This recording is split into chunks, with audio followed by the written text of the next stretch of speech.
Hi guys and gals, Kianabolic. Today we're gonna talk about my favorite cardio exercise, which is not only a cardio exercise, but a great exercise for focus, balance, and your mental sharpness and health. Now, the reason I like this exercise is it helps a lot with a lot of things in a lot of areas, but I rarely see this exercise being performed at the gyms. Now, it could be for several reasons. Some people just are scared they might fall off or anything. Some people are just thinking that this is a stupid, it doesn't have any benefit or anything like that.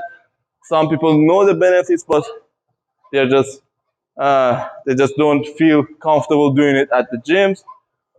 But a lot of people don't know the benefits. They don't think there is a difference between walking forward and backward. So before going to the benefits and telling you what the exact benefits are and when it's suitable for you, because it might not be suitable for everyone, to the contrary to what a lot of people believe, it's not good for everybody, and you have to know when it's good for you and when it's too much. I'm going to talk about that later. I'm just going to go through the benefits from bottom top and see if it fits for you and just know all the benefits, the physical benefits and the mental benefits. First of all, as you can see, when I'm walking back, a lot of people have tight calves. And the thing is, when you walk forward, it's not that much of a stress for your calves because you're not stretching them too much. But when you're walking backwards, as you can see, when I walk all the way back, when I put my foot all the way back, I'm stretching this muscle. Now, you can test this for yourself. I give that to my clients. A lot of my clients cannot perform this. I just tell them to keep this leg straight, bring this forward, toes forward, straight leg, heels on the ground, and go forward. The majority of my clients are like this, or they just bend both. It just means that you've got a tight calf. You should not be too much flexible, but you also need to have some kind of flexibility and be able to perform it to some degree. So it's one of the benefits that this exercise has. It just stretches your calves. So just by walking, and it's not a bad stretch. You're not just jumping on it. So it's really controlled. You're just putting your legs back. It's just stretching the muscle.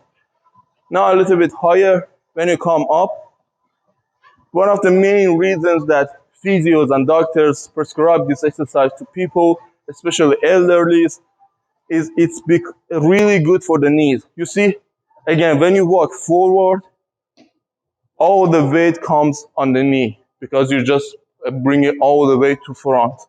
But when you walk back, as you can see, let me just bring the speed down. Again, when you walk forward, you see all of the weight is coming on the feet. Now I'm just exaggerating, but when you're walking for a long distance, the pressure is going to be on your feet, especially if you're all talking. But when you walk backwards, and I'm not talking about this, I'm talking about walking backwards. You see, as you can notice, my leg comes back, and this is the leg that I've put on all of my weight. So it's already the weight, it's already holding the weight. I slowly go back with this one. So I'm slowly shifting the weight on this one. It's just the complete opposite of doing it in the front, where you just uh, convert all the weight and just shift all the way to your front. So it's really great for the knees, but there is a but. You should not do it fast. A lot of people, a lot of PTs tell their clients you should do it fast, or you just need to speed it up or incline or decline. First of all, the main thing is you should not use it on an incline or decline shape. So, of course, I rarely see any treadmills with incline, because when you're walking forward, it's not built for walking backwards, it's built for walking forward. It's just weird to have it like this. So because of that, you're not gonna have an incline version. But even if you had, that would be too much for the calves. You, again, as I said, you do not want too much flexibility of the calf muscle.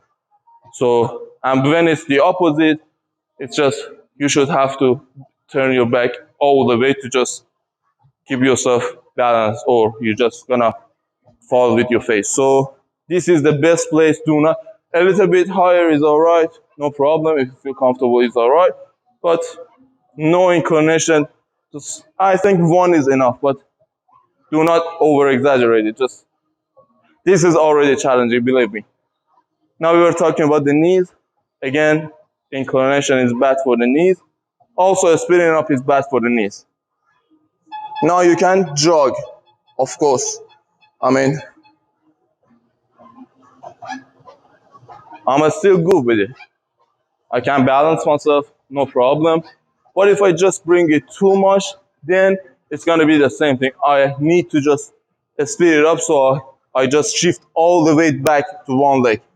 So we are just doing it for the benefits. We're not trying to overload it or anything. We just want to have a fun cardio session, and this exercise is not for overloading, especially for people who are just starting to do this exercise. Now, we talked about the knees. Let's come a little bit forward. Upward. A lot of people have tight hip flexors.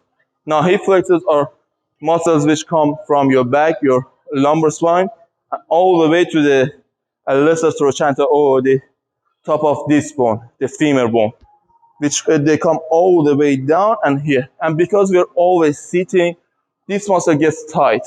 And because of that, when a muscle gets tight, the antagonistic muscle, the opposing muscle, like let me give you an example, bicep and tricep are antagonistic. So this is canceling this one, and this is canceling this one. So these two are the same. When this gets a stretch, this gets too much tight, you're gonna have a stretch on your hip. That's why a lot of people, when I tell them to squat or do any jumping lunges, they're just like this. Their hips are not strong enough to do that. Also, a lot of people have tight TFL, tensor fasciae latae, a muscle that comes from here, from your iliac, and goes to the IT band. A lot of people have that problem because it's kind of the same like the hip flexors. They flex your hip or just pull the legs up. And also a lot of people, especially bodybuilders, they want to do the abs, they just use the hip flexors instead of the flexing the spine and using the abs. So all of that causes you to have tight hip flexors. Also the rectus femoris, which is here, is going to get tight. The iliacus that's inside is going to get tight. But this exercise is reversing everything. So when you flex, you're going to be like this. But when you walk back, you're putting the leg back. So you're going to have the stretch on here. And because you need to keep yourself up and shift the weight back, you cannot be like this. I'm going to talk about it. You have to be like this. So back is straight and you're pulling the leg back. It's the opposite of what you do in the front. When you walk in front, you're bringing this up. So you're stretching this. So before moving to the next step, if you want to stretch, if your goal is to stretch, make sure your gaits are longer. So I'm not saying this is bad, this is good, but again, we're doing it for the benefits, not the challenge. This is also challenging, but we're gonna stretch these as well.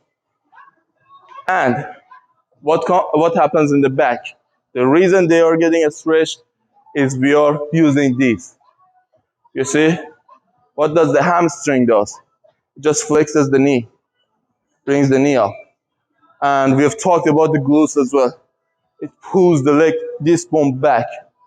So we are using the hamstring and the glutes. This is the hamstring, this is the glutes.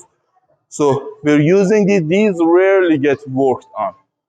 Now, a disclaimer, some people have tight hamstrings, so make sure when you're done with it, you just go and have a stretch. I'm gonna give you I tell you how exactly this is.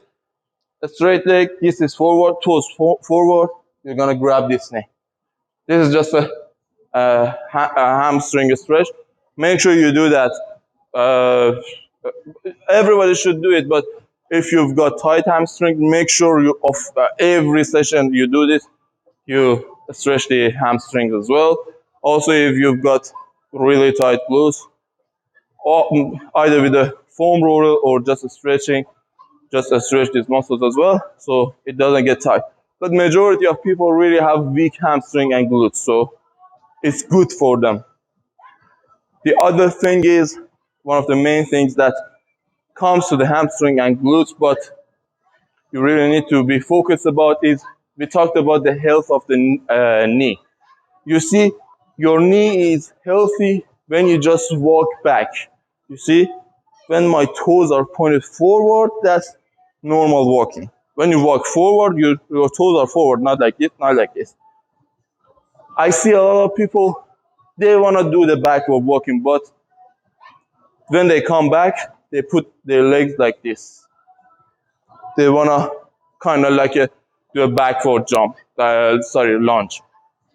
Now the thing is, when your legs is like this, the feet is forward, and you just grab, it's just pulling your leg, the meniscus, the medial meniscus is gonna be under pressure because you're just shifting the weight and the knee is just getting pressured to come in, and it's just not good for you. So do not do this. I'm gonna just do it once.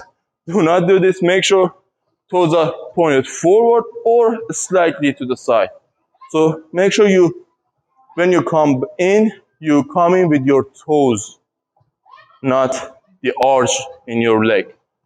So it's one of the things. So that's where you're gonna, because if you wanna use the glutes, you might return it more and you feel it in the glutes, but that's good for the glutes, not for your meniscus, for your knees. So make sure you keep that in mind. Let's come a little bit higher. The back muscles. Now, especially the people who have these problems. Now, if you have this problem, you know about this.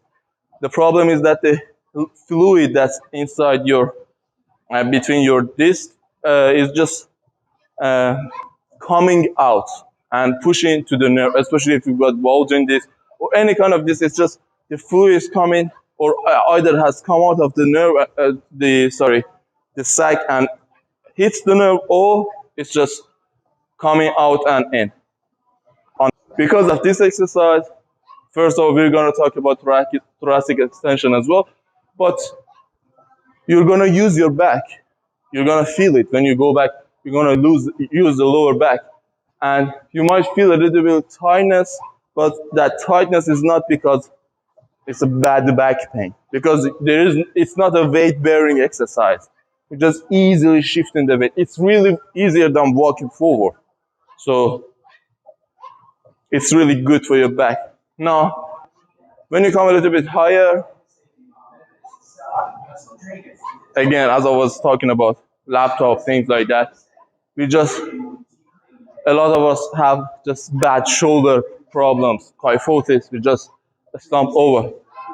This exercise, because if I try to say like this, it really is hard for me. I really have to just walk like this. If I just want to walk all the way back, it's weird. You're gonna feel it. Even to the people who were just normally like this, I gave them this exercise and they were standing like this. You need to have your chest up and high. Now, some people at first when they start, they're just looking a little bit down or like this, which is not good. You shouldn't look all the way down. You should just look here first, and then as you just try to do it, even after a few days, you're going to be comfortable looking around, and it's going to be fun. It really is fun. But yeah, just first make sure your just neck is not down. But if you just control the neck, the chest is all good. It's going to come automatically. So you're just stretching the chest. If there's tightness in here as well, you're working your neck again, because as I said, learn how to perform the exercise. This is normal for you. You're not gonna be like this. Because neck problems happen when you're just slumped. You just look down. But when the chest is up, there is no reason for the neck to be down. Now, we're going to talk about the most important thing, the brain. You see, you're not burning a lot of calories performing this exercise physically, but you're really burning a lot of calories performing this exercise psychologically. What do I mean by that? You see, first of all, our body does not know where we are. Our body doesn't know that we're on a treadmill. We're just constantly in the same place. We're just moving a few centimeters backwards, but this is pulling us forward. Our body is not like that. It's not like Google Map or anything. Our body understands the speed. When you're moving back and you're not seeing anything, your body needs to be alert. Because when you move forward, your body sees everything and it's just the parasympathetic system is just all right. Unless you're running, your fight and flight system is just all right. Yeah, you're just walking. But when you walk backwards, your body is not seeing anything. It doesn't know if there's a bear in here, if it's a cliff here, or you're gonna fall off or anything. You know you're safe, but your body is just scared. So you're gonna feel the tightness.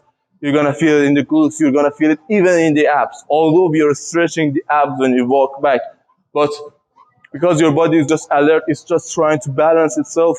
The proprioception is just the receptors in your body that are just managing the balance and just coordination. They're gonna be on all through the exercise.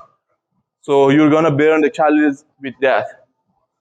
Now, of course, I talked about adrenaline. You should not do it for a long period because it's just, especially if it's new to you, you should not do it for 2 hours straight because you have a reserve or limited capacity of focus and energy in your brain and also in your body and adrenaline. If you just do it too much, you're just going to fatigue yourself. Everything should be in balance. And the reason this exercise is good is because we are just doing everything in balance. We walk a lot.